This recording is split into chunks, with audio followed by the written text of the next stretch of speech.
முதல் கட்ட தேர்தல் வாக்குறுதிகள். வாக்குறுதி எண் 1, மகளிர் நலன் குலவிளக்கு திட்டம். குலவிளக்கு திட்டத்தின் மூலம் அனைத்து குடும்ப அட்டைதாரர்களுக்கும் ஒவ்வொரு மாதமும் உதவித்தொகையாக ரூபாய் 2000 வழங்கப்படும். இத்தொகை குடும்ப தலைவின் வங்கி கணக்கில் செலுத்தப்படும்.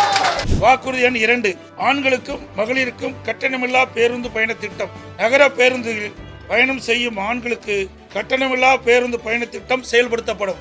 ஏற்கனவே நடைமுறையில் இருக்கும் நகர பேருந்துகளில் பயணம் செய்யும் மகளிருக்கான கட்டணமில்லா பேருந்து பயண திட்டம் தொடர்ந்து செயல்படுத்தப்படும். அதேபோல நகர பகுதியில் சொந்த வீடு இல்லாதவர்களுக்கு அரசே இடம் வாங்கி அடுக்குமாடி வீடுகள் கட்டி அம்மா இல்லம் திட்டம் மூலம் விலையில்லாமல் வழங்கப்படும். அனைத்து ஊடக நண்பர்களுக்கும் பத்திரிகை நண்பர்களுக்கும் காலை வணக்கம். கழக நிறுவன தலைவர் பாரத ரத்னா புரட்சி தலைவர் டாக்டர் எம்ஜிஆர் அவர்களின் 109வது பிறந்த நாள் விழா தமிழக அனைவருக்கும் மகிழ்ச்சி தரும் ஒரு பொன்னான நாள். சட்டமன்ற பொதுத் தேர்தல் 2026 அனைத்து இந்திய அண்ணா திராவிட முன்னேற்ற கழக முதற்கட்ட தேர்தல் வாக்குறுதிகள். தமிழ்நாட்டின் 17வது சட்டமன்ற பேரவைக்கான பொது தேர்தல் விரைவில் நடைபெற உள்ளதை முன்னிட்டு மக்கள் நலன் ஒன்றை மட்டுமே குறிக்கோளாக கொண்டு செயல்பட்டு வரும் அனைத்து இந்திய அண்ணா திராவிட முன்னேற்ற கழகத்தின் சார்பில் அளிக்கப்படும் முதல் கட்ட தேர்தல் வாக்குறுதிகள். வாக்குறுதி எண் 1, மகளிர் நலன் குலவிளக்கு திட்டம். சமூகத்தில் பொருளாதார சமநிலையை உருவாக்கிட குலவிளக்கு திட்டத்தின் மூலம் அனைத்து குடும்ப அட்டைதாரர்களுக்கும் ஒவ்வொரு மாதமும் உதவித்தொகையாக ரூபாய் 2000 வழங்கப்படும். இத்தொகை குடும்ப தலைவின் வங்கி கணக்கில் செலுத்தப்படும். பேட்டி கொடுக்கிறாங்கல்ல. வாக்குறுதி எண் 2, ஆண்களுக்கும் மகளிருக்கும் கட்டணமில்லா பேருந்து பயண திட்டம். நகர பேருந்துகளில் பயணம் செய்யும் ஆண்களுக்கு கட்டணமில்லா பேருந்து பயண திட்டம் செயல்படுத்தப்படும். ஏற்கனவே நடைமுறையில் இருக்கும் நகர பேருந்துகளில் பயணம் செய்யும் மகளிருக்கான கட்டணமில்லா பேருந்து பயண திட்டம் தொடர்ந்து செயல்படுத்தப்படும். அறிவிப்பெண் 3, அனைவருக்கும் வீடு அம்மா இல்லம் திட்டம். அம்மா இல்லம் திட்டம் மூலம் கிராமப்புறங்களில் குடியிருப்பதற்கு சொந்த வீடு இல்லாதவர்களுக்கு அரசே இடம் வாங்கி கான்கிரீட் வீடுகள் கட்டித்தரப்படும். அதேபோல நகர பகுதியில் சொந்த வீடு இல்லாதவர்களுக்கு அரசே இடம் வாங்கி அடுக்குமாடி வீடுகள் கட்டி அம்மா இல்லம் திட்டம் மூலம் விலையில்லாமல் வழங்கப்படும். அதை போலவே ஒரே குடும்பத்தில் வசிக்கும் பட்டியலின மக்கள் அவருடைய மகன்கள் திருமணமாகி தனி குடித்தனம் செல்கின்ற போது அரசே இடம் வாங்கி அவர்களுக்கு கான்கிரீட் வீடுகள் கட்டித்தரப்படும். அறிவிப்பெண் 4, 100 நாட்கள் வேலை வாய்ப்பு திட்டம் 150 நாட்களாக உயர்த்தப்படும். 100 நாட்கள் வேலை வாய்ப்பு திட்டம் 125 நாட்களாக உயர்த்தப்படும் என்று மத்திய அரசு அறிவித்துள்ளது.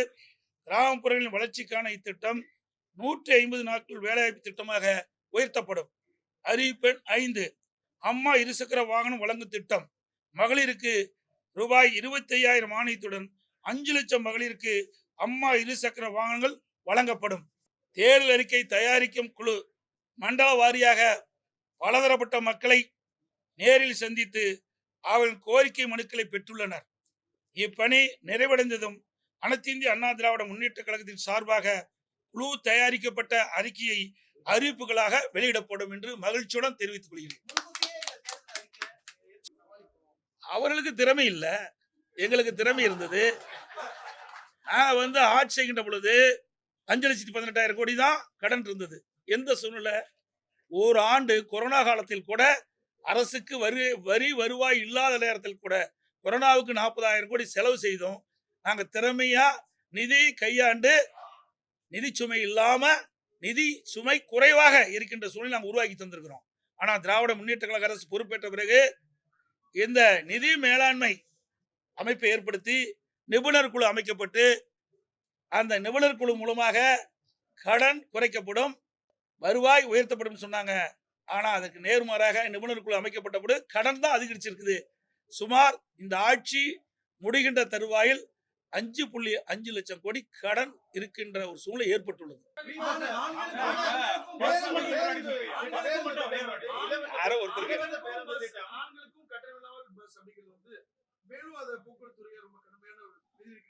இதுதான் நான் சொல்றேன்ல, நிர்வாக திறமை இருந்தால் எல்லாமே சமாளிக்கலாம். நிர்வாக திறமையற்ற சிரிக்கின்ற பொழுதுதான் இந்த கடன் சுமை அதிகரித்துக் கொண்டே இருக்கின்றது. அதெல்லாம் இன்னும் அதாவது 2ஆம் கட்ட தேர்தலுக்கு முழுமையாக வெளியிடுகின்ற பொழுது இன்னும் பல அறிவிப்புகள் வெளியிடப்படும். இப்போ எங்களுடைய தேர்தல் தேர்தல் அறிக்கை தயாரிக்க குழு ஒவ்வொரு மண்டலமா போயிட்டு இருக்கிறாங்க. மக்கள்கிட்ட மனு வாங்கிட்டு இருக்காங்க. இப்போ இன்னும் கோயம்புத்தூர் மண்டலத்துக்கு போகல. அங்க போய் பலதரப்பட்ட மக்களையும் சந்தித்து அவருடைய கருத்துக்களை விண்ணப்பம் மூலமாக பெற்று அதையெல்லாம் சேகரித்து அந்த அறிக்கையாக தயாரிக்கப்பட்டு அது ஆய்வு செய்யப்பட்டு அதை அடிப்படையில் மக்கள் என்னென்ன நினைக்கின்றார்களோ அதை எங்களுடைய தேர்தல் அறிக்கையில் இடம்பெறும். அனைத்து ஊடகங்களுக்கும்